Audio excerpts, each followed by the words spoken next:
J'espère qu'il ne va pas faire de bêtises. Il a fait mieux. Rabotai, j'aurais voulu qu'on commence à Hazak Mahila. Toda Rabba Rabba. Alors, juste quelques halachot. De quoi on avait parlé la dernière fois, vous vous souvenez? Bdikat Hametz. Alors maintenant, on passe à... on avait parlé de Bdikat Hametz dans l'hôtel, etc. Nachon, si on vient en journée. Quelqu'un, alors juste rapidement, quelqu'un qui vient dans un hôtel en journée, qu'est-ce qu'il doit faire? Bdikat Hametz sans la bracha. Nachon? Vous vous souvenez? S'il arrive bien sûr la veille à l'hôtel, et il est déjà depuis la veille de Pessah, donc il doit faire la Bdikat Hametz dans la chambre, avec la bracha, parce que il se trouve au moment du soir du 14, le soir où les Chachamim ont institué la Bdika, il se trouve dans la chambre de l'hôtel, et donc il vérifie, il met les 10 petits morceaux de pain, il vérifie. De chez lui, bien sûr, il aura fait au préalable l'Abdika, il l'aura faite avant d'être sorti de chez lui, comme vous allez faire ici, comme le Ravi l'a dit. L'Abdika et le Bitoul. Là, et admettons que vous sortez, quand est-ce que vous voyagez? Demain, après-demain? Demain. Alors ce soir, il va faire l'Abdika. Ah oui? Ah ben vous voyez, on a bien fait d'en parler. On va l'Abdika sans bracha. Hein? C'est pas la date, mais Chazak, très bonne question. Eh ben alors voilà, on a bien fait d'en reparler. Dès que quelqu'un qui sort 30 jours avant la fête de Pessah, il doit faire ce que les Chachamim ont institué, l'Abdikat Hametz, pour vérifier est-ce que le ménage il a bien été fait. Si, il fait aussi il le fait ce soir. Ce soir, il dit Kol Chamira de Kabioshuti, bien que. Non, c'est votre chambre. Chacun dans sa chambre. Vous êtes une chambre de français? Tous? Hein, ça y est? Une chambre de Marseille. Donc, il a fait. Et vous sortez tous ce soir? Demain? Il a fait. Donc, cette chambre, à Botaï. Non, vous pouvez. De toute façon, comme il n'y a pas. C'est pas vrai. Même le Mishnah Broua, il n'y a pas assez. Ouais, voilà, juste pour vous lire la chambre.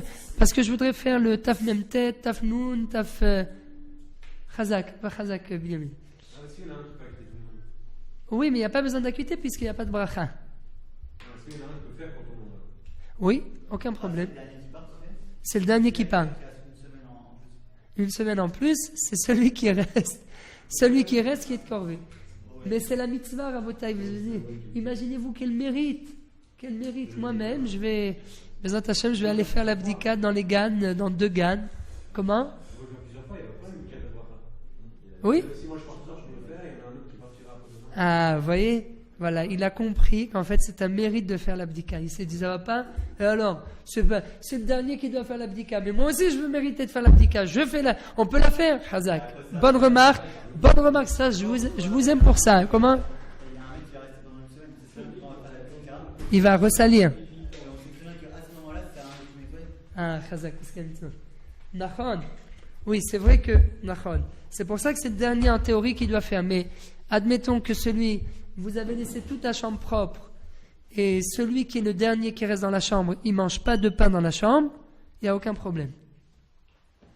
Il peut faire l'abdika ce soir et puis après, l'autre personne, elle peut la refaire s'il veut dans une semaine. Parce que, en admettant que vous n'ayez rien sali dans la chambre, quoi. Voilà. Mais même s'ils ont sali, refait l'abdika, c'est pas grave. Pas de problème. Ken? Puisque c'est sans bracha.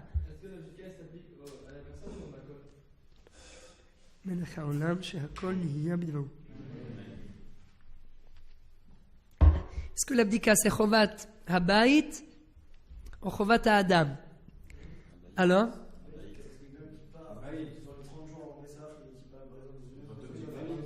Il a fait, mais il a fait, hein?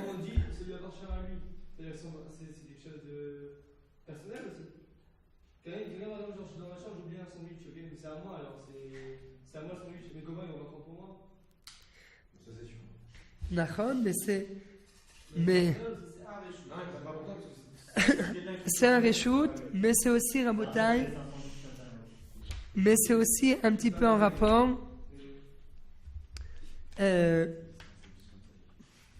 c'est aussi un petit peu en rapport avec le siman qui parle de une maison qui a été louée. Amaskir bait lachavero al mi chal chovat habiur. Siman taf lamed zayin. Alors, quelqu'un qui loue une maison, qui est-ce qui doit vérifier faire l'abdika dans la maison? Est-ce que c'est le propriétaire ou le locataire? Et c'est comme, pardon? Exactement, quelqu'un qui a un hôtel qui loue ses chambres, c'est à qui de faire l'abdika?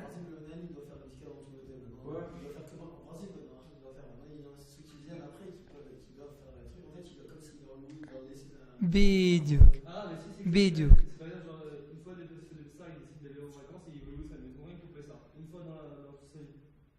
Eh bien, c'est exactement le seif qui est écrit là. Le cas là, c'est que le mec a l'habitude, c'est courant pour lui de louer ses chambres. Peu importe. Même que ne serait-ce que pour la fête de Pessah. C'est exactement ce qui est écrit Siman Taf Lamed Zayin. Amaskir Bait Lachavero. Quelqu'un qui loue sa maison à son ami. Letzorech Yudaled. Pour le jour de Pessah. Umimenu Vaelach. Vekana ou Be'echad Me'adrachim Shescherut Kankan Nikna Bo. Bref, il a fait en sorte de lui louer dans les règles de l'art, voilà, on va dire. Im ad shelo masar lo hamafteach chal yudaled ala maskir livdok. Ve'im mi shemasar lo hamafteach chal yudaled ala socher livdok. Tout dépend chez qui étaient les clés le soir de Yudalet Nissan. Si c'était entre les mains du propriétaire, c'est lui qui doit le faire. S'il a déjà remis les clés au locataire, c'est au locataire de faire l'abdika. Donc si par exemple je loue ma maison à l'année, ben, je vais déjà donner les clés depuis Rosh Hashanah. Donc c'est au locataire de faire l'abdika. Et si, même si je vais donner le Rosh Chodesh Nissan ce soir, la seule nafkamina, c'est quand je lui loue pour Yudaled et les clés elles sont toujours chez moi. Tant que les clés elles sont chez moi, elles ne sont pas chez lui, c'est toujours à moi de faire l'abdika. Si j'ai fait passer les clés au locataire, c'est à lui de faire l'abdika. Donc en fait, au moment de l'abdika, sur qui repose le chiyuv, là on voit bien que c'est vrai que c'est sur la maison que repose le chiyuv, mais de là qu'est-ce qu'on voit? Que le chiyuv en fait il est sur la personne, sur le locataire, enfin, ou le locataire ou le... Et dans le cas où le locataire n'était pas bien sa s'il prend la verre, c'est le locataire ou le... Non, c'est le locataire. Si le locataire il est déjà rentré dans la maison dans les 30 jours avant Pessah, c'est à lui. Même s'il est rentré le 14 et il a reçu les clés, c'est à lui de la faire. D'accord? Il a fait...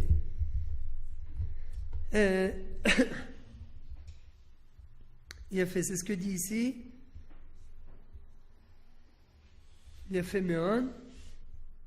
Chez Gouf Abayt Adain Shelo Lachen, Im Gama Maftach Biado Alav Muta Livdok.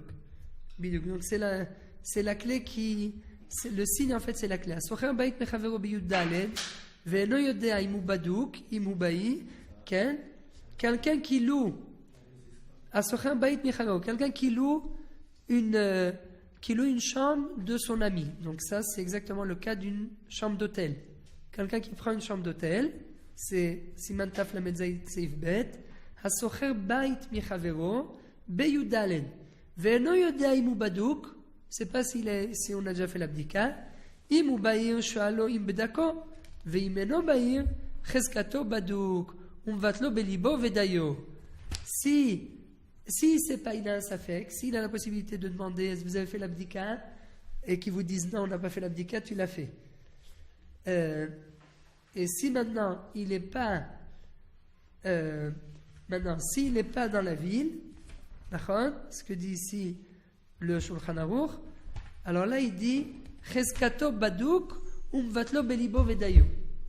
Si la personne, le propriétaire, d'accord, à Botaï, si on a un safek, vous rentrez dans une chambre d'hôtel, si vous avez possibilité de vérifier est-ce que l'abdika a été faite, dans quel cas de figure on peut vérifier? Si dans le Shulchan Aruch il s'agit du cas où le propriétaire il est dans la ville, Donc il est dans la ville, à l'époque il n'y avait pas de téléphone, il n'y avait pas d'SMS.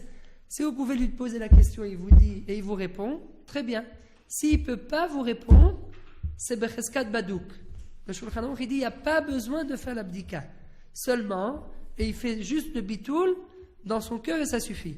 Seulement, nous on dit, étant donné que c'est pratiquement sûr que l'abdika n'a pas été faite dans une chambre d'hôtel, elle a été nettoyée mais elle n'a pas été faite, c'est pratiquement sûr, c'est pas comme une maison, c'est pas complètement comme une maison. Donc dans ce cas-là, il faut quand même faire l'abdika. Il faut quand même faire l'abdika. C'est parce que nous, on a mis du Khametz avec nous, dans la chambre.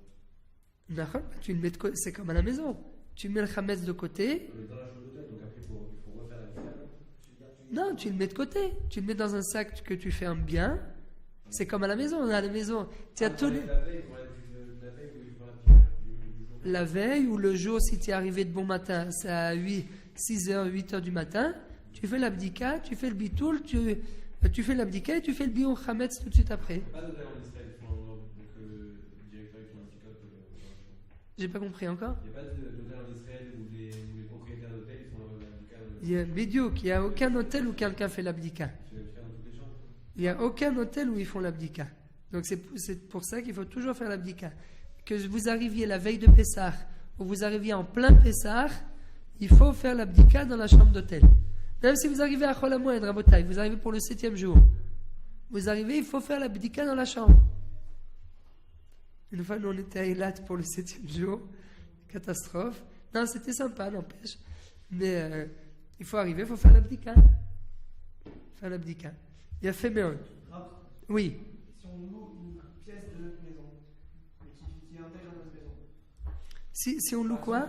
On loue une chambre de notre maison, qui est située dans notre maison. Est-ce qu'on doit quand même faire, si nous, la discussion sur nous, sur celui qui est sur notre maison? À Philippe, si c'est dans notre maison? Ah, alors ça, c'est ce que j'avais dit. Quand tu loues, c'est-à-dire quand tu as, par exemple, tu vas chez tes parents, un couple marié qui vont passer Pessah chez leurs parents.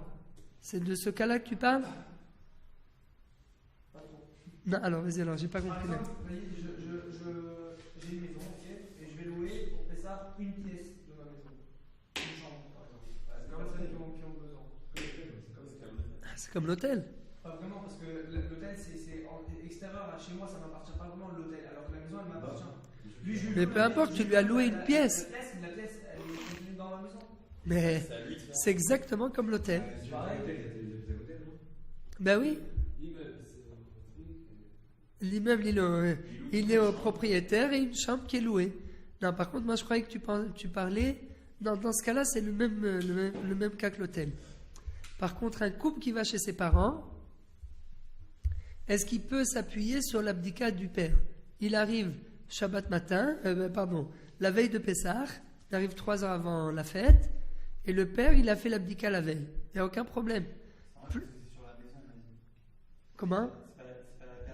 Nachon, Bidiouk. Et donc, étant donné que la maison elle a été vérifiée, il n'y a aucun problème. Lui, la personne, il a fait chez lui à la maison la veille, avec la bracha, etc. Maintenant, s'il est arrivé la veille, et que dans le cas où le chef de famille, il est un peu fatigué, alors là, il peut nommer des membres de la famille, même sa femme, ses filles, tout le monde peut être chaliach.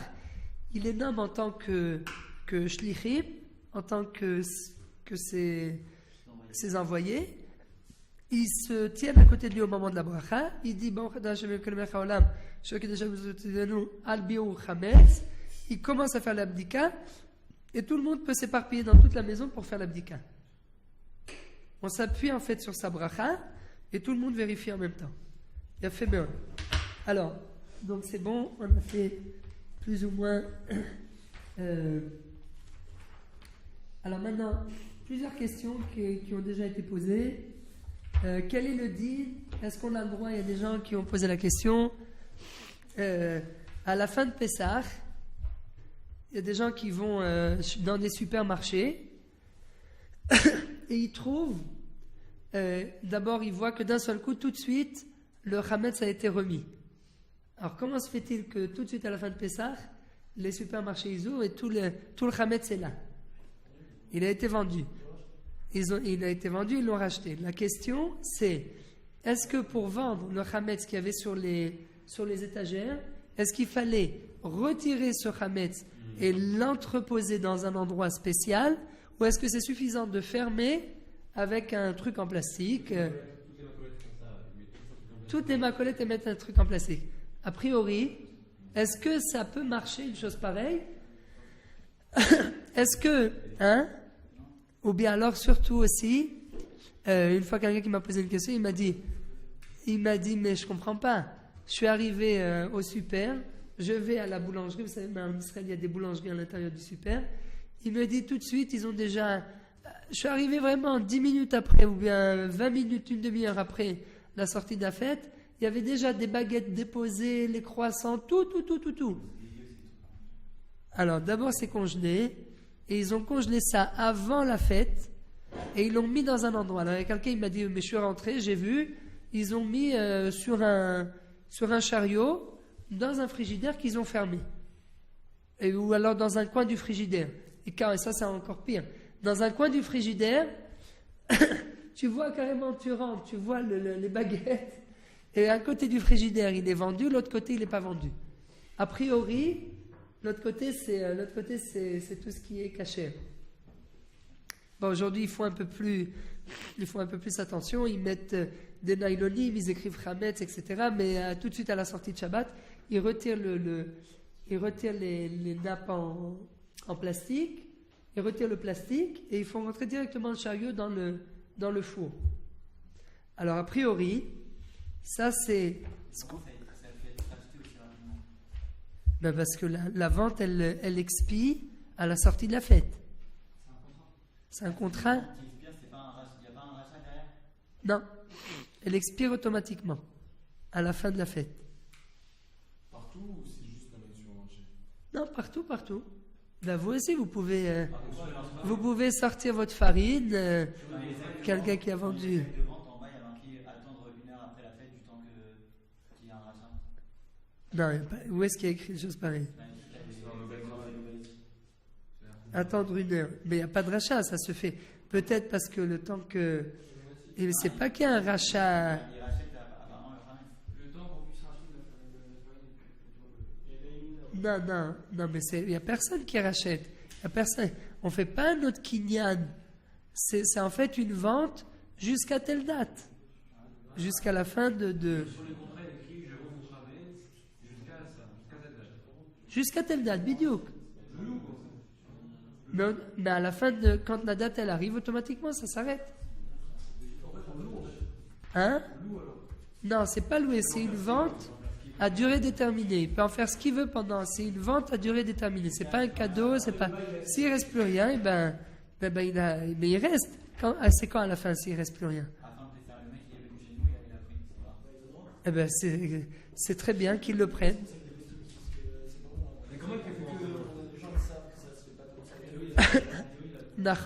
Mais malgré tout, encore une fois, Rabotai, il y en a qui disent que c'est pas bon, mais il n'y a aucun problème de s'appuyer sur la vente.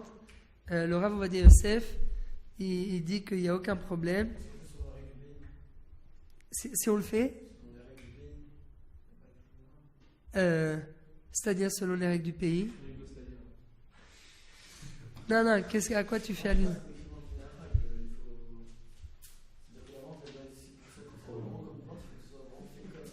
Ah oui, il faut qu'on fait tous les... Ah oui, attention à Botaï, on en avait parlé, vous ne pouvez pas faire une vente tout seul. Quelqu'un il a oublié d'écrire son truc, sur Internet, le Bet Rabad, il ne marche plus. Vous ne pouvez pas prendre un truc, faire un chèque à votre gardien et lui dire, voilà, c'est bon, tu as acheté mon... Oui, lui, il te fait un petit chèque de 10 €, tu lui dis, vous inquiétez pas, je vous le rends après et tout, et c'est bon. Non. Pour que la vente elle soit valable, il faut faire plusieurs sortes de kinyanim. On en avait parlé un petit peu la semaine dernière. Kinyan Soudan, Kinyan Kesef, Kinyan Meshicha, Kinyan Agav, Agba même. Donc c'est pas aussi facile. C'est pour ça qu'il faut vraiment vendre le Hametz bien avant. Mais le rendre Efker, alors pour le rendre Efker, il faut le sortir de la maison aussi. Ah ben oui. Tu ne peux pas le rendre Efker quand il est... Sur le toit, par exemple. Mais sur le toit, Khazak. C'est vrai, s'il y a un sif comme ça. Oui, mais c'est pour ça que tu l'as. Bidiouk, ça appartient à ta maison, le toit. Le toit d'un immeuble, alors sors-le. Le toit d'un immeuble pour qu'il n'y ait personne qui puisse le prendre. Oui, c'est carmélite, d'accord. Non, je croyais qu'il parlait d'une maison individuelle. Le toit d'un immeuble, parce qu'une maison individuelle, si moi je le mets sur mon toit, il n'y a rien de... Mon toit, il nous appartient. Donc, il n'y a pas... Si demain on veut casser le toit et construire un autre étage, c'est à nous. Mais le toit d'un immeuble, ça, il n'y a pas de problème. Mais non, mais attention, non, d'après le Mechaber, non, ça non plus, ça ne sera pas bon. Non, il faut le mettre dans un endroit où n'importe qui peut en prendre possession. Ça, c'est... Oui, mais il a pris possession. Il a pris la clé. Mais pour le Hefker, s'il le met sur le toit et qu'il n'y a personne qui peut y arriver, ou même personne qui sait, personne qui est en mesure de savoir qu'il y a quelque chose qu'on peut s'approprier, le Hefker, il ne marche pas. Le Hefker, il ne marche pas. Il faut que tu le mettes... Il faut le mettre dehors. Ah non, si tu veux l'abandonner. Si tu veux l'abandonner, parce que lui, il te dit, il le met sur le toit. Mais pourquoi il veut le mettre sur le toit? Pour qu'il n'y ait personne qui sache qu'il est en haut et qu'il puisse le récupérer après la fête. Non, mais c'est une très bonne question. Non, ça n'a rien à voir avec le bouquin. C'est une très bonne question. Donc, pour que ce soit Hefker, il faut que... mais attention, c'est plus que ça, Rabotai. Le Hefker ici, il ne marchera même pas. Pourquoi il ne marchera pas? Non, parce qu'il faut qu'il rentre. C'est quoi le vrai Hefker d'après Shulchan Aruch? C'est Khazak, c'est grâce à ta question que je me suis rappelé de ça. Le vrai Hefker, il faut que la chose que je veux abandonner sorte de ma propriété et qui rentre dans la propriété du deuxième. Tant qu'il n'est pas rentré dans la propriété du deuxième, c'est pas Hefker. Donc c'est pour ça que ça ne marchera pas. Non. À moins que tu le jettes. Si tu le jettes, ou non, mais c'est pour ça. Mais oui, c'est pour ça. Même le jeter à la poubelle, c'est pour ça qu'il y en a qui disent que ça ne marche pas. Tu ne peux pas faire le biour. Hein? Oui, mais c'est toujours en quelque sorte... c'est toujours sous forme de pain, bidou. C'est pour ça qu'il faut brûler pour ne pas qu'il y ait... Parce que ça ne marcherait pas de... oui, s'il est complètement nachon, ou la javel, ou le brûlé, ou dans les toilettes, ou les phasers alpene arouar. Pour ne pas qu'il y ait... Pour que personne, en fait, ne puisse... Parce qu'en fait, où est le problème du Hefker? Pourquoi le Hefker, c'est pas une des sortes grâce auxquelles on peut... Hein? Bidiouk. Et peut-être, Aleph, peut-être que c'est un juif qui va le prendre. Bet, c'est pas encore... Tant que c'est pas rentré dans la propriété du deuxième, c'est toujours pas sorti de ma propriété. Parce que... Hein, dans le... Bidiouk. Parce qu'il faut que ça rentre dans la propriété du deuxième. Donc c'est pour ça que c'est un problème. On ne peut pas faire Hefker. À moins que maintenant... C'est pour ça qu'il y en a qui disent que le Hametz, le bio Hametz, il ne faut pas le jeter à la poubelle. Il faut vraiment le brûler. Vous comprenez? Ça devient très logique. Alors, à propos de ce qu'on disait pour le supermarché, alors bien sûr à Botaï, Khazak, il y a deux questions. Première question, les supermarchés en Israël qui recouvrent les étagères, qui recouvre les rayons avec du comment? Avec du plastique. Est-ce que ça, on peut s'appuyer là-dessus? Deuxième question qu'on nous a aussi posée. Quelqu'un qui va dans un pays, vous allez en France et vous rentrez chez Franprix. Vous rentrez chez Franprix pendant Pessah. Hein? Khazak, c'est Monsieur Lévy. Nachon. Bah alors, c'est pas de cette question que je voulais vous parler, Nachon. Ça aussi, c'est un problème. On va dire Leclerc. Auchan, voilà, Auchan, ou Leclerc. Voilà, ou bien ED ou Leader Price, voilà, Leader Price. Ah bon, il y a Lidl maintenant, Hazan. C'est Germanie. Ah bah alors c'est sûr. Bah alors on va prendre Lidl. On va prendre Lidl. Est-ce qu'on a le droit d'acheter de chez Lidl? Ça, c'est des Allemands. Ah bidiou. Alors première d'abord. Lidl c'est des Allemands. Bidiou. Vous allez chez le Goy, enfin vous allez chez Lidl, vous voyez pendant Pessah le rayon cachère ouvert. Il n'y a pas de... C'est normal puisque c'est... Je ne sais pas s'il y a chez Lidl un rayon cachère, mais vous allez... à Auchan, Franprix, mais Franprix, ils ont dit que c'est Monsieur Lévy qui est directeur. Je connaissais. Ah bon, pas tous. Ah. Khazan. Ah bon?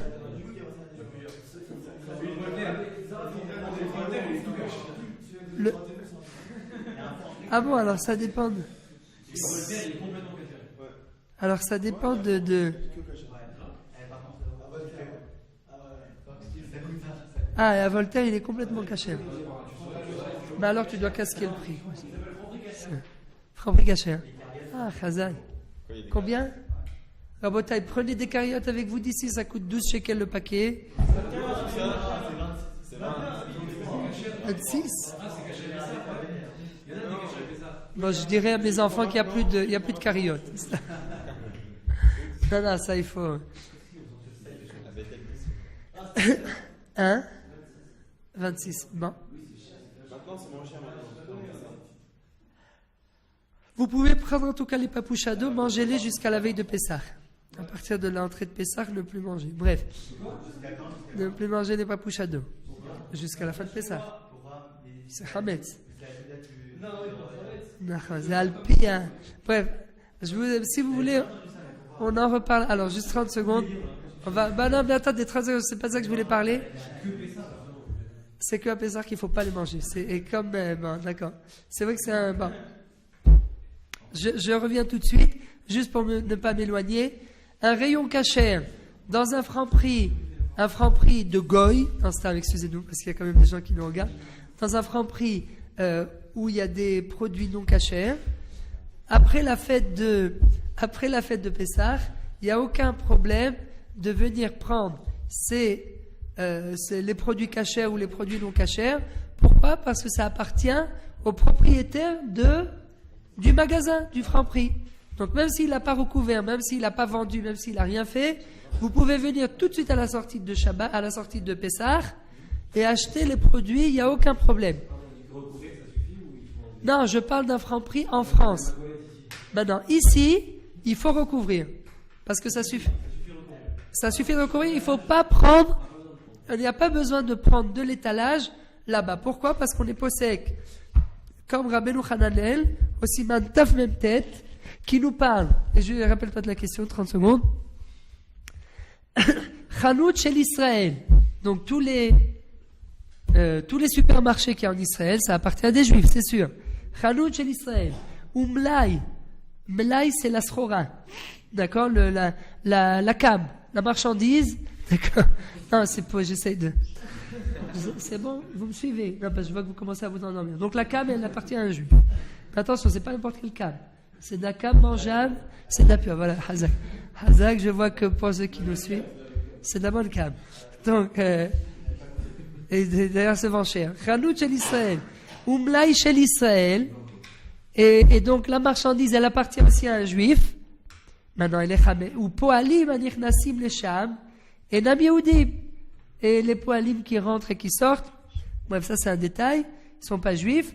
Chametz, chez Nimtza Sham, Achar Pesach, d'après Rashi et Rabbeinu Hay, Asur Bana, on n'a pas le droit d'en profiter. On a le droit d'en manger, mais on n'a pas le droit d'en profiter. On a le droit d'en manger, mais on n'a pas le droit d'en profiter. Le magasin, il appartient à un juif. Les rayons, ils appartiennent, la marchandise qu'il y a sur les rayons, elle appartient aussi à un juif. Maintenant, il y a des poalim qui rentrent et qui sortent, qui sont goy, qui sont non-juifs. Pardon, des ouvriers qui rentrent et qui sortent, qui sont non-juifs. C'est de la marchandise. Et à la fin, et après Pessah, on trouve d'un seul coup du Chametz dans le magasin. Chametz chez Nimsa Sham Achar Pessah, Asur Behana'a. On n'a pas le droit d'en profiter, pardon. On n'a pas le droit de profiter. Bidiouk. On n'a pas le droit non plus, a priori, d'en manger. Tout ça, c'est d'après quel avis? D'après l'avis de Rashi et Rabbeinu Hai. Seulement. Donc c'est pour ça. Pourquoi? Parce que c'est du Chametz qui n'a pas été vendu. D'accord? Maintenant, Chanout, Sheleno Yehudi, ou Mlai Sheleno Yehudi, ou Poalim Alechnasim de Sham Israël, Chametz Nimsa Sham Afilu Ba'achila, Mutar Afilu Ba'achila. Si c'est en France, il n'y a aucun problème. Même si ça n'a pas été vendu en France, le franc prix. Non, le franc prix Chanout Shel Eno Yehudi. Non, je ne vous ai pas dit à un juif. Franc prix qui appartient, c'est pour ça que je vous ai dit pas le franc prix, Lidl. Non, celui d'avant, c'est en Israël. Ou en France, Chazako en France aussi. Non, mais en France, si ça appartient à un juif, il a tout vendu. Non, par exemple au Monoprix. Ah, voilà. Au franc prix, il y a un rayon cachère. Ah, Bidiou, qui a fait. Alors, Chazak, si c'est au franc prix qui appartient à Monsieur Lévy et il n'a pas vendu son Chametz, Asur Be'ana. On n'a pas le droit de rien, de profiter de rien du tout.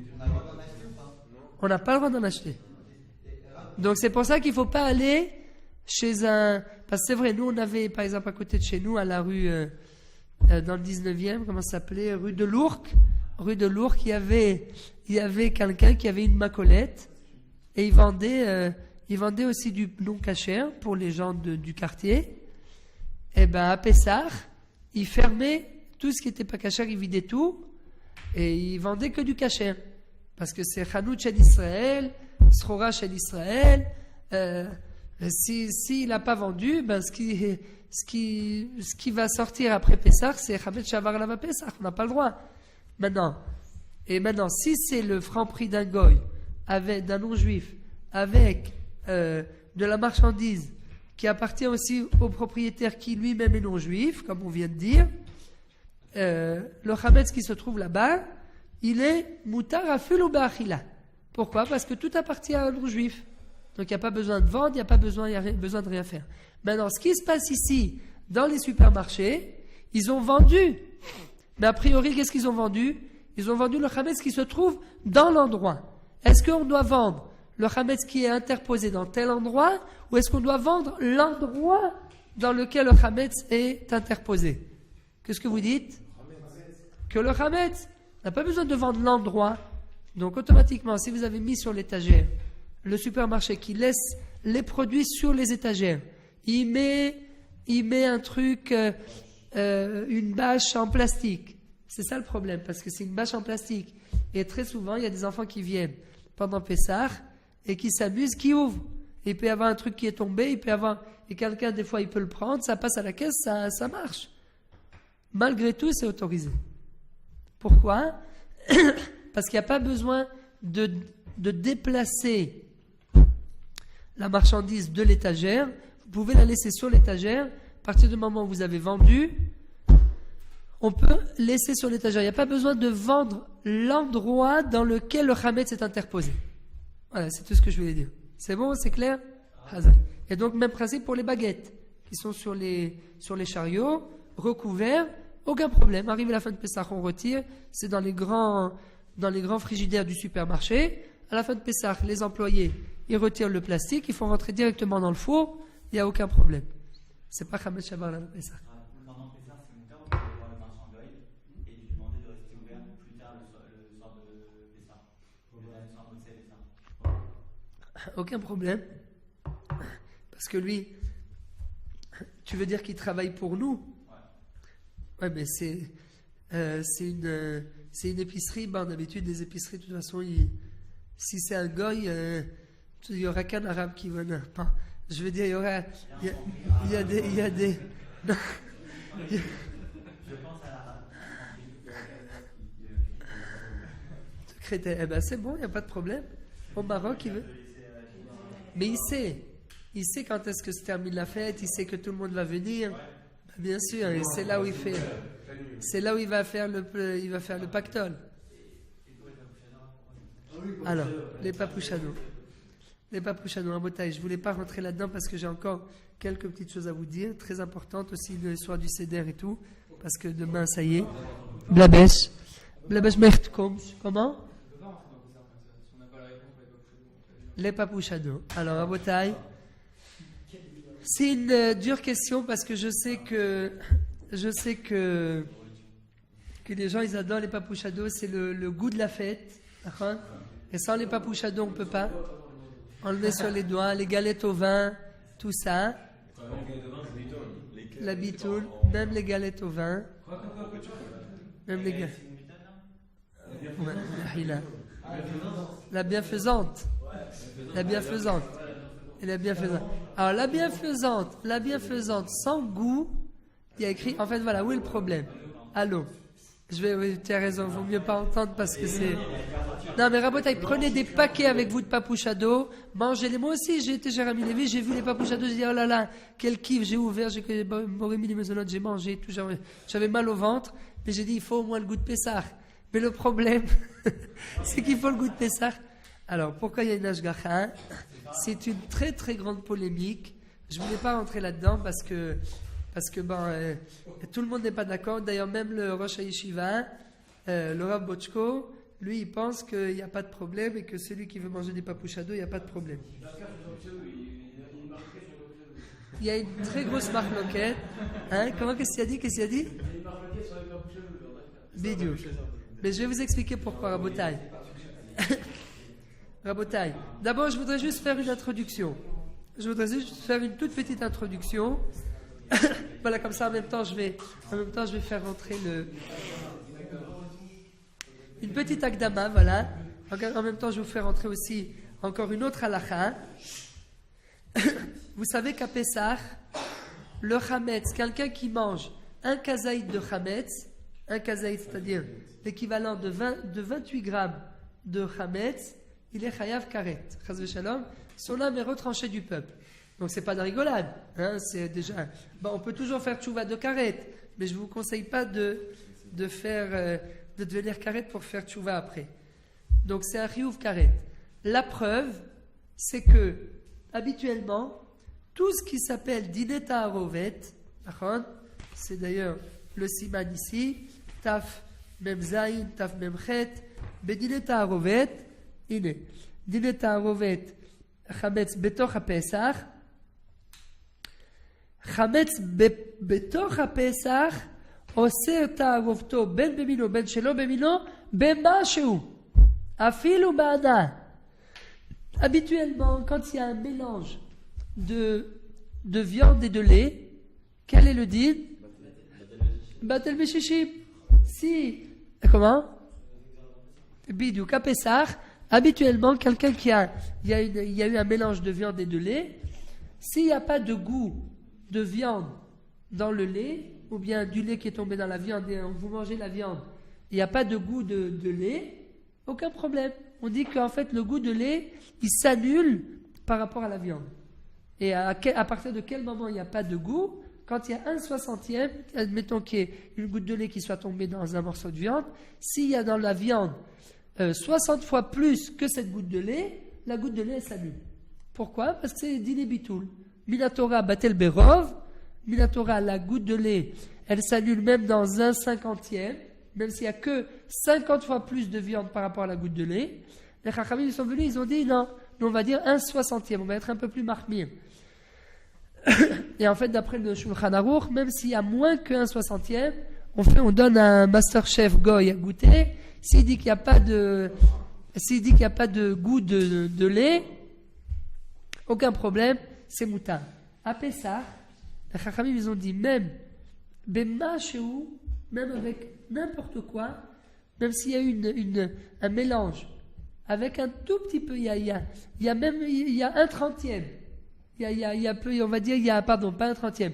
Il y a 1000 fois plus de viande qu'un tout petit bout de chametz.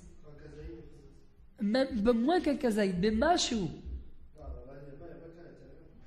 Nachon, chazak, il n'y a pas de karet, mais malgré tout, c'est assou et ça rend tout le plat assou.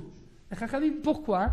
Parce que les Chachamim, ils se sont dit, si on commence à dire que même à Pessah, il y a Bitul Berov, qu'on peut en fait appliquer les mêmes règles que toute l'année, et bien à la fin, on risque d'autoriser un plat qui a été mélangé avec du Hametz, même s'il n'y a pas véritablement un 60e.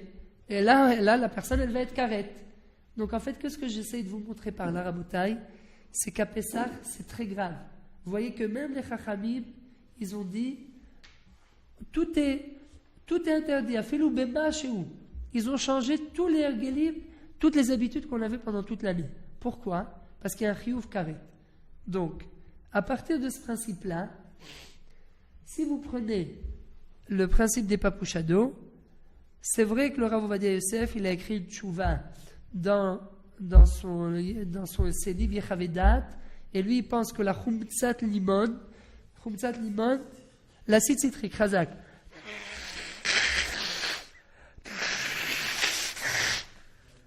la Khumtzat Limon, lui, le Rav Ovadia Yosef, l'acide citrique, il dit que ça rend pas Hametz. Nachon. Et non raoui la achilat kelem. Nachon. Maintenant, le problème, c'est quand l'acide citrique elle-même, quand l'acide citrique, elle est toute seule, c'est vrai que ça fermente pas. Le problème, c'est quand on met en contact de l'acide citrique avec d'autres produits, comme par exemple du jus de raisin. Aujourd'hui, du jus de raisin, les galettes au vin, vous parliez tout à l'heure des galettes au vin. Pour votre gouverne, même quand il n'y a pas de vin qui est 100% vin, d'accord? Il y a même les vins Carmel Mizrahi, on est obligé de les mélanger avec de l'eau. C'est pas comme à l'époque où il y avait, par exemple, vous preniez de la farine et vous prenez par exemple une orange, vous pressez l'orange dans la farine et avec ça vous faites des gâteaux. Ça, il n'y a pas de problème. Mais aujourd'hui, tout est manufacturé. Quand c'est manufacturé et qu'on utilise de l'acide citrique et qu'on la met en contact avec des produits qui sont eux-mêmes mélangés avec de l'eau, comme par exemple du jus de raisin. Dans du jus de raisin, il y a de l'eau. Du lait, même du lait, il y a de l'eau. D'accord? Il y a toujours un petit pourcentage d'eau. Tout ce que vous prendrez, jus de raisin, jus d'orange, il y a un pourcentage minimum d'eau. Et c'est autorisé, il n'y a pas de problème. D'accord? Même quand vous voyez écrit 100%, etc., 100% pur jus, ils ont le droit de mettre jusqu'à 2%, 5%, 10%, chacun d'après. Alors vous ne sentez pas le goût de l'eau. Vous ne le sentez peut-être pas. Vous sentez que c'est du jus d'orange. Mais malgré tout, il y a quand même de l'eau à l'intérieur. Quand cet acide citrique, elle entre en contact avec des produits qui sont faits à base, qui sont mélangés avec de l'eau, automatiquement, ça accélère le processus de fermentation. Et donc, il y a de très grandes chances pour que, étant donné que c'est que de la farine, attention Rabotai, je fais bien la distinction. Si c'était de la farine de Pâques, Kemach Matzah, farine de Pâques, c'est quoi? C'est de la matzah qui a été de la matzah, tous les restes de matzah qu'on a épilé, qu'on a rendu de la farine. Si c'est de la Kemach Matzah, d'après les Sfaradim, il n'y a aucun problème. Mais c'est pas avec de la Kemach Matzah, il y a écrit farine pour Pâques. Même la bienfaisante, regarde, tu verras, il y a écrit farine pour Pâques et eau. C'est quoi farine pour Pâques? C'est de la farine qui a été surveillée, c'est du Kemach Shamour qui a été surveillé, sur lequel on a pris soin de surveiller, qu'il ne soit pas entré en contact avec une goutte d'eau depuis l'actira jusqu'à la fin. Le pilage. D'accord, le pilage, ça d'accord. Mais habituellement, le pilon. Pinouk. Khazak. C'est bien, mais avancé en tout cas. Mais est-ce qu'il n'y en aurait pas par hasard quelques-uns qui auraient été en fin de semaine à Yamamelar pour faire des massages, ou je sais pas quoi, à Pilou, que ça maintenant ça. Chazak. Donc, pour revenir, si vous regardez bien, c'est de la farine de Pâques. Farine pour Pâques. Il y a écrit farine pour Pâques. C'est de la farine normale. C'est pas de la kemach matzah. Ce qu'on achète dans les supermarchés, c'est de la farine de matzah. Farine de matzah, c'est autre chose. C'est de la matzah qui est déjà devenue matzah, qu'on a pilée et qui est devenue de la farine. Ça, vous pouvez mettre de l'eau vous pouvez laisser même 24 heures de la farine de matzah avec de l'eau, ça fermente pas. D'après les Sfaradim, il y en a qui disent oui, peut-être qu'il y a eu un endroit qui n'était pas complètement cuit, et là c'est chouïa. D'après les Sfaradim, il n'y a aucun problème. Même d'après les Ashkenazim. La majorité des Ashkenazim, ils n'ont pas cette khumra de chouïa. C'est que les Chassidim, c'est les Sfarad Bidiouk. Même les Ashkenazim, farine de matzah. La preuve, c'est que même les Ashkenazim, ils prennent la farine de matzah et ils font avec des gâteaux. Donc il n'y a aucun problème. Bien sûr. Bien sûr, tu prends de la farine.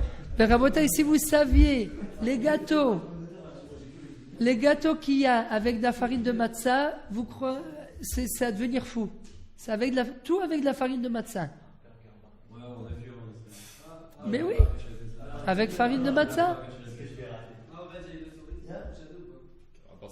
Alors, Rav Ovadia Yosef, lui, il dit que d'après son psak, il y a écrit d'ailleurs, si vous regardez bien Rabotai, Alpi Hapsak Shel Maran Rishon LeZion Rav Ovadia Yosef. Alpi Hapsak. C'est quoi Alpi Hapsak? Que la Khumsat Limon, c'est pas Chametz, etc. Le problème, c'est que tout ce qui est manufacturé, c'est pas la Matzah Ashira qui est écrit dans le Shulchan Aruch.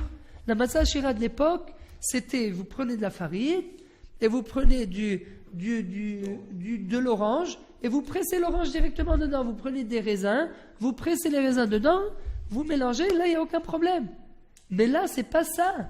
Vous faites rentrer de la Khumsat Limon.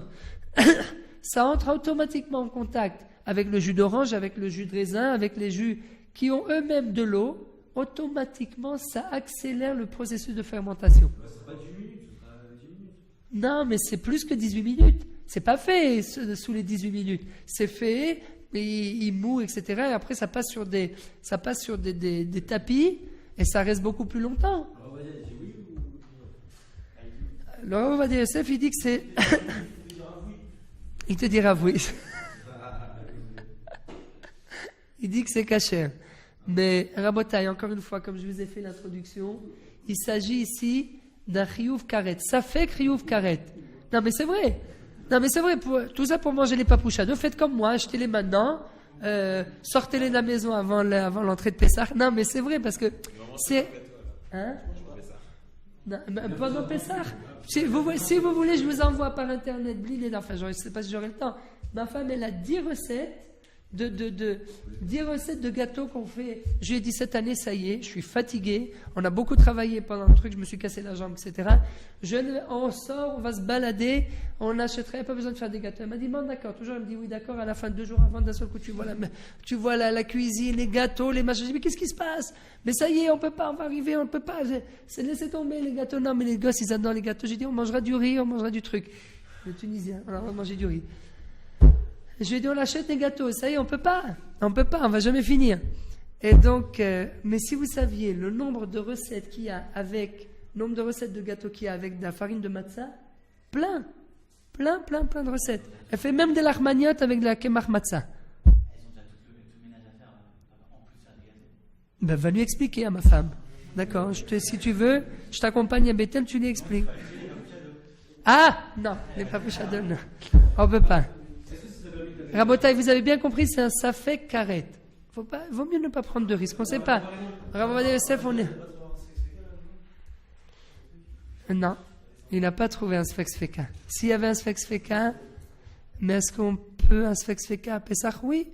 S'il y avait eu un sfek sfeka, mais il n'y a pas de sfek sfeka. Eux, ils disent c'est bon, et les gens qui ont été voir sur place, c'est où ils fabriquent, à Loud, ou je ne sais plus, à Rishon LeZion. Non, c'est pas la Hashgacha du Rav Ovadia. Non. C'est la Hashgacha de la Rabbanout. La Hashgacha de la Rabbanout Oui, c'est ça. C'est vrai que c'est le Rav Avraham Yosef, le Rav de Choulon, Chazak, le Rav de Choulon, c'est la Rabbanout Arachid de Choulon qui donne la Hashgacha. Et donc c'est le Rav Avraham Yosef qui est le Rav Arachid de Choulon. C'est pas comme pour par exemple les Shougoy où lui donne pas sa Hashgacha mais il se permet. C'est vrai, mais là c'est un Safek Karet. Non, mais c'est un Safek Karet, Rabotan. Je crois pas que le Rav Ovadia Yosef il mangeait pas Pouchadou. Comment? Oui, je mange à la Mamila. Oui, mais c'est pas exact. C'est pas exact. Non, c'est vrai qu'il y a beaucoup de problèmes. Hein?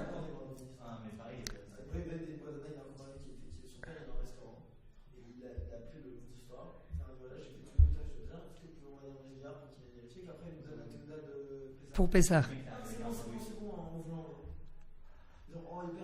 Non, oui, quand j'ai dit je mange bli neder dans un restaurant, c'est en Israël. Mais où? Non, mais où? À la Mamila, parce qu'à la Mamila, si vous regardez bien, il y a toujours, d'ailleurs le mashgiach, vous ne le voyez jamais à l'extérieur, il est toujours en cuisine, l'Ivriout. Il y a toujours à la Mamila, comment s'appelle ce restaurant? Non. Hein? Non, pas, Roladine aussi, c'est Mehadrin. Ouais. Non, comment il s'appelle? Café Rimon. Il est ici, il y a un Rimon à la Mamila. Ah ben si tu n'étais pas au Rimon de la Mamila, tu n'as rien vu de ta vie. Mais jamais, mais bien sûr tu es assis là-bas, d'ailleurs j'ai bien envie d'y aller maintenant, m'asseoir au soleil. Tu vois, non mais c'est vrai, vous vous reposez, vous regardez la vieille ville. Non, c'est ça le problème. On aurait, si justement, j'ai préféré ne pas la prendre parce que autrement il aurait fallu retourner à Bethel, revenir, machin. Donc j'ai laissé la voiture. Mais.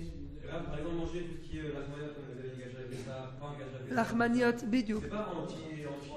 C'est vrai que c'est dangereux. Il vaut mieux. Hein? Non, c'est vrai. Non, l'essentiel. Non, hein? Non, l'essentiel, Rabotai, c'est que des endroits pareils où c'est écrit Méadrine, vous voyez, il y a écrit Kacher la Méadrine, il y a le mashgiach qui est en cuisine, il ne bouge pas de la cuisine, même celui de Café Rimon de Ben Yehuda.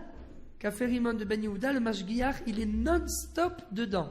Il est où dans le Khalavi ou dans le Bessari? Il tourne. Le Khatam Sofer, comment? Ah oui. Bien sûr qu'il est compétent. Ah non, mais là. Le consistoire et la Raveno, il ne faut pas comparer. En plus, normalement, tu dois faire.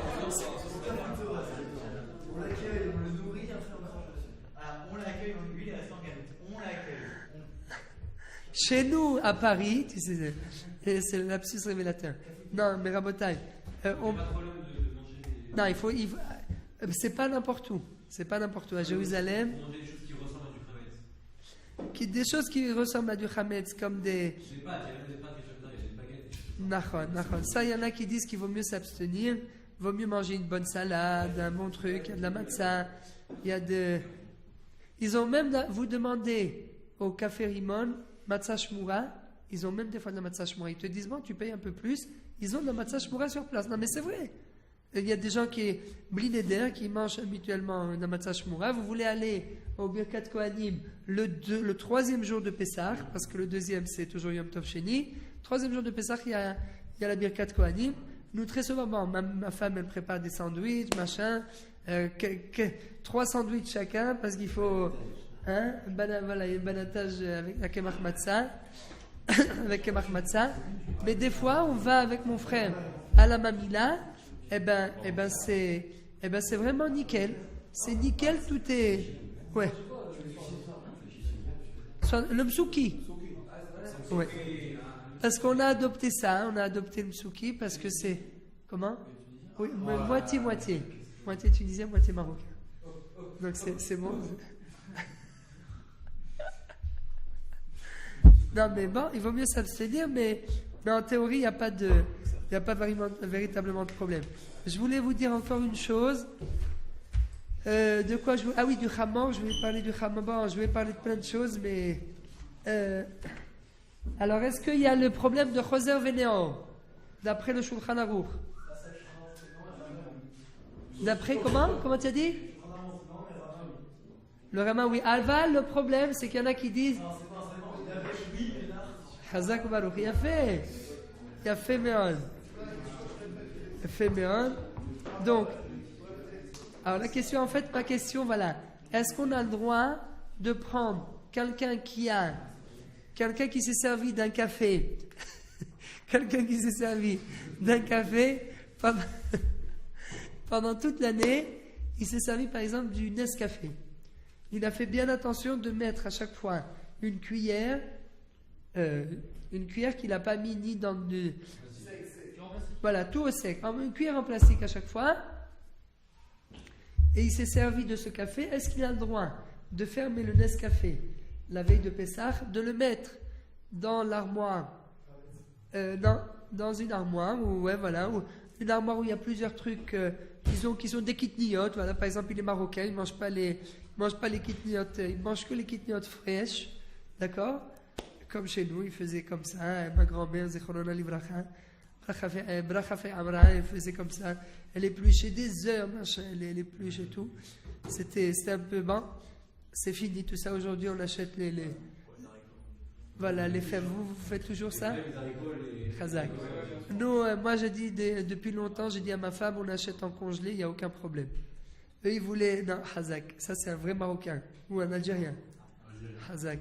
C'est des vrais. Non, mais il n'y a pas de problème d'acheter. Non, c'est bien, Rabotaï. Le minag, voilà ce qui est beau à Pessah. C'est qu'il faut faire très attention à chaque minag. Chaque minag, il a son importance. Les Ashkenazim ne mangent pas de kitniyot parce qu'il y a eu des histoires où il y a eu vraiment des fois des cas où quelqu'un il a acheté du riz en vrac et puis il a trouvé un grain de blé à Pessah, il rend tout chametz. Alors c'est vrai aujourd'hui, quelqu'un qui va acheter du blé sous vide, pas en vrac, il va l'acheter sous vide, du riz sous vide, il n'y aura aucun problème parce que c'est des machines sur lesquelles le riz passe. Pratiquement impossible que vous trouviez une graine de blé. Manger du blé à Pessah, c'est interdit. Pétard. Pourquoi? Parce que Chazak, très bonne question, Rabotaï. Hein? Si, parce que si jamais il reçoit une goutte d'eau, il s'éclate et en s'éclatant, il devient Hametz.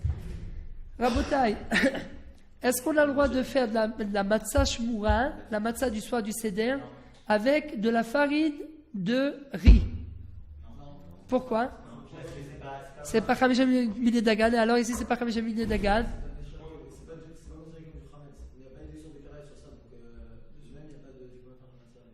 Pourquoi tu peux faire... Vas-y, continue.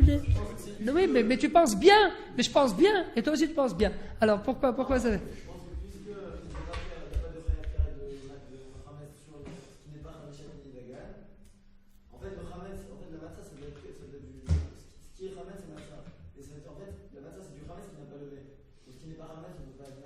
Donc, je vais en fait reformuler un petit peu ce que tu as voulu dire. Non, très bien. Ce qu'il a voulu dire, c'est qu'en fait, la matzat mitzvah qu'on mange le soir de Pessah, elle doit obligatoirement être faite à base d'une des 5 sortes. Pourquoi? Parce qu'il faut, en fait, ce qu'il voulait dire, c'est qu'il faut que la matzah, elle ait la capacité de pouvoir fermenter et que moi, je l'empêche de fermenter. Mais si elle n'a pas la capacité de fermenter, alors on ne peut pas être des chovas. Il faut qu'elle ait en fait cette capacité de fermenter, que moi je l'empêche de fermenter. Mais si elle ne peut pas fermenter, comme de la farine de blé, le blé vous pouvez lui mettre de l'eau dessus autant que vous voulez. Et pardon, à chaque fois je dis du riz. Vous pouvez mettre sur du riz de l'eau. C'est vrai que le riz va gonfler, mais il ne fermente pas. Le riz ne fermentera jamais. La raison pour laquelle les Ashkenazim ne mangent pas du riz, c'est parce qu'ils ont peur qu'il y ait un grain de blé qui soit tombé dans le riz, et si lui reçoit une goutte d'eau, ça c'est sûr qu'il fermente. Mais Il y a deux raisons. Il y a deux raisons à Botaï. Pourquoi les Ashkenazim ne mangent pas de kitniot? Première raison.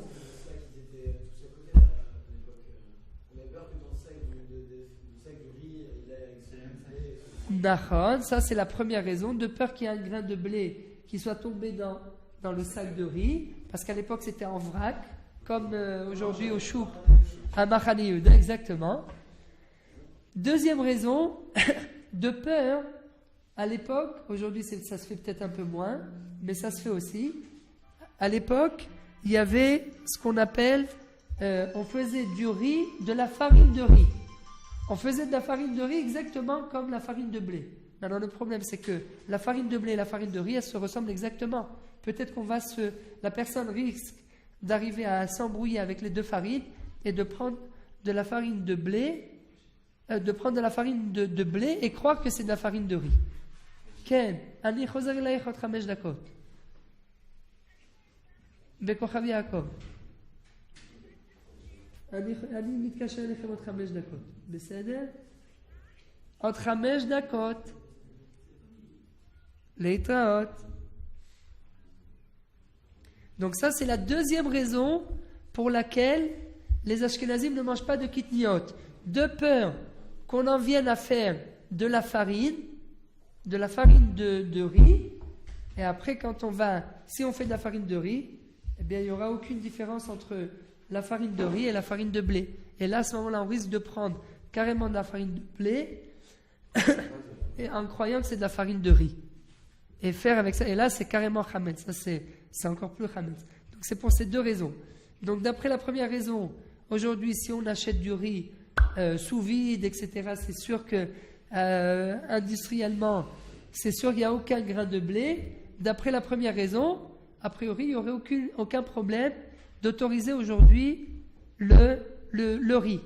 Mais seulement d'après la deuxième raison, de peur qu'on en vienne à faire de la farine, à cause de cette raison, on ne peut pas autoriser aujourd'hui les kitniot pour les Ashkenazim. À cause de cette deuxième raison, parce qu'en fait, la takana, la xéra des kitniot, elle se base sur les deux raisons à la fois. C'est pour ça que même aujourd'hui, on est sûr à 100% que c'est du riz et qu'il n'y aura aucun grain de blé, c'est sous vide. C'est des machines qui passent, dès qu'il y a un truc qui ne ressemble pas à du riz, même des grains de riz dans lesquels il y a des vers, la machine, elle les met à part. Donc il n'y a aucun... Elle est même capable, la machine, de faire la différence, la distinction entre du riz du riz propre et du riz dans lequel il y a des vers. Donc c'est pour vous montrer à quel point on peut arriver à une distinction pratiquement parfaite. Donc il n'y a aucun risque qu'on arrive à ce qu'il y ait un grain de blé dans du riz. Malgré tout, une fois que la personne elle a acheté son riz, peut-être qu'elle va en faire de la farine, et là quand c'est de la farine, tu ne vois aucune distinction entre la farine de blé et la farine de riz. Et on risque de venir à les mélanger, et là c'est Hayav Karet. Mais regardez Rabotai, moi je vous dis, je mange des kitniyot, on mange du riz, et ceux qui ne mangent pas du riz, c'est tant pis pour eux. D'accord? Non, mais c'est vrai. Parce que quand on a des enfants, on ne peut pas faire que des pommes de terre et que au moins, tu as du riz, tu as de la viande, tu as des trucs. Tu gères, quoi. Tu arrives à gérer le truc. Oui, mais c'est pas facile. C'est pas facile parce qu'ils ne veulent pas toujours manger que des... Voilà. Tu as du riz, tu as toutes les kitniyot, il y a plein de trucs.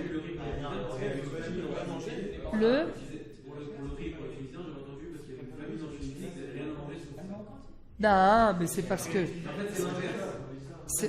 Mais non. Mais exactement. C'est les Algériens et les Marocains. Chez nous, il n'y avait pas de riz. Quand ma grand-mère faisait la cuisine, elle était chez nous, il n'y avait pas de riz. Oh là là.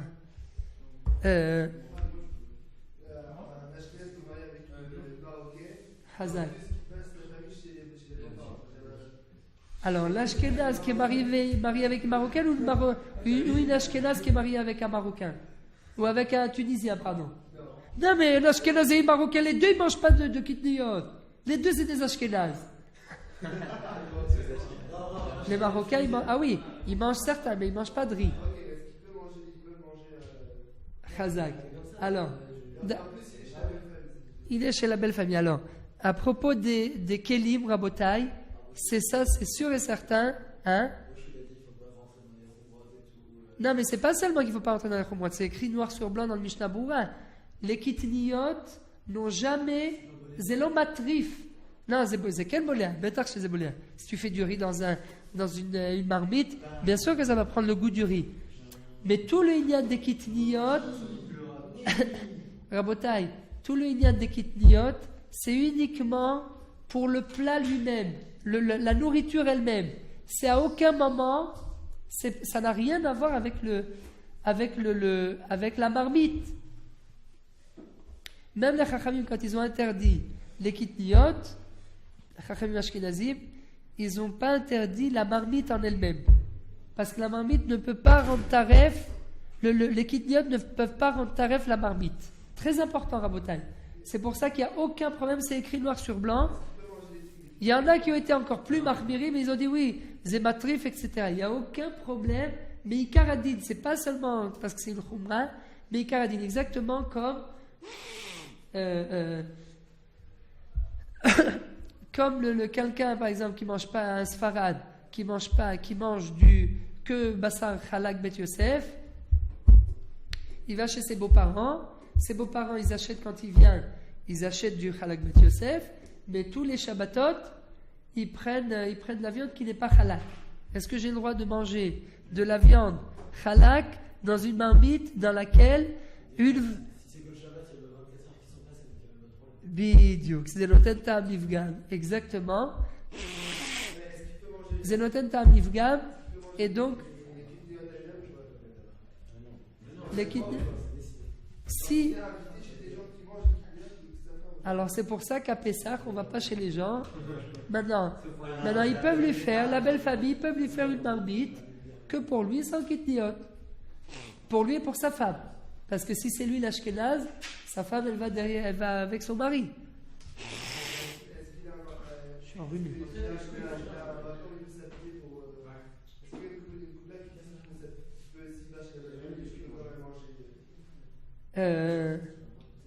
S'il veut prendre carrément le minag de sa femme pour Pessah, le minag de sa femme pour Pessah, il n'y a aucun problème. C'est Makom chez Nahagou, ça marche dans les deux sens. Une Ashkenaz qui se marie avec un Sfarad, elle n'a même pas besoin, le Rav Ovadia Yosef, il dit, elle n'a même pas besoin d'un Tarat Nedarim. Pourquoi? Parce qu'au début, elle était dans un pays où là-bas le minag c'était de ne pas manger. Elle est passée dans un autre pays, elle prend le minag de l'endroit, minag amakom. Et maintenant, dans ce cas-là, si lui il veut prendre le minag de sa femme, il n'y a aucun problème. Pourquoi? Parce que, en fait, avant de se marier, il ne savait pas qu'il allait se marier avec une femme comme ça, qu'il allait devoir aller manger tous les ans à Pessah chez ses beaux-parents. Mais s'il savait qu'il aurait dû se marier avec telle femme et qu'il aurait fallu, pour plus de commodité, il aurait fallu adopter le minag de sa belle famille, s'il savait déjà avant de se marier, eh ben, il n'aurait jamais pris sur lui le minag de ne pas manger des kitniot à Pessah. D'accord? Il n'aurait pas. S'il savait qu'un jour il se marierait avec une femme comme ça, on dit, c'est le pétard qu'on lui trouve, il n'aurait jamais pris sur lui la khumra des kitniot. Et c'est moutin. Chazak. Bon, on n'a pas eu le temps de finir Je voulais vous parler du soir du Seder, je voulais vous parler de plein de choses, mais c'est pas grave, mais c'est déjà pas mal, il est moins de 10. Baruch Adonai Le'olam, Amen ve'Amen.